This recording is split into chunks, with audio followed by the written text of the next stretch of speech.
আসসালামু আলাইকুম ওয়া রাহমাতুল্লাহ। প্রিয় ভাই ও বোনেরা, কিয়ামত এক অবশ্যম্ভাবী সত্য। তার পূর্বে কিছু নিদর্শন প্রকাশ পাবে, যা প্রিয় নবী মুহাম্মদ সাল্লাল্লাহু আলাইহি ওয়াসাল্লাম আমাদের জানিয়ে দিয়েছেন। আজ আমরা এমন কিছু ছোট আলামতের কথা শুনব, যেগুলো আজ আমাদের চারপাশে স্পষ্টভাবে দৃশ্যমান। কিয়ামতের ছোটখাটো আলামতগুলোর মধ্যে একটি, জ্ঞান উঠিয়ে নেওয়া হবে। রাসূল সাল্লাল্লাহু আলাইহি ওয়াসাল্লাম বলেছেন, কিয়ামতের কাছাকাছি সময়ে জ্ঞান উঠিয়ে নেওয়া হবে।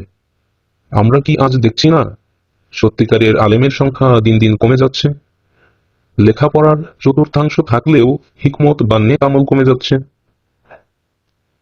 দ্বিতীয়ত, মদ্যপান ও ব্যভিচার ছড়িয়ে পড়বে। আজ আমাদের সমাজে অশ্লীলতা সর্বত্র। মিডিয়া, সোশ্যাল মিডিয়া, এমনকি ছোট ছোট বাচ্চাদের মাঝেও এর প্রভাব পড়ছে। রাসূল সাল্লাল্লাহু আলাইহি ওয়াসাল্লাম বলে গেছেন, এসব হবে কিয়ামতের পূর্বাভাস। তৃতীয়ত, সময় দ্রুত চলে যাবে।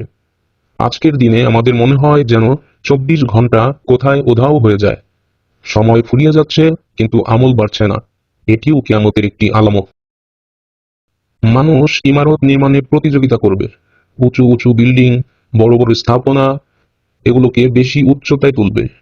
তার প্রতিযোগিতা চলছে সারা বিশ্বে। রাসূল সাল্লাল্লাহু আলাইহি ওয়াসাল্লাম 1400 বছর আগে এ কথা বলে গেছেন। আজ আমরা তা নিজের চোখে দেখছি। আমানতদারকে বিশ্বাসঘাতক বলা হবে, আর বিশ্বাসঘাতককে আমানতদার বলা হবে। আমরা কি আজ তা প্রত্যক্ষ করছি না, যে সত্যবাদী তাকে অপমান করা হয়, আর যারা মিথ্যা বলে তারা সম্মান পায়?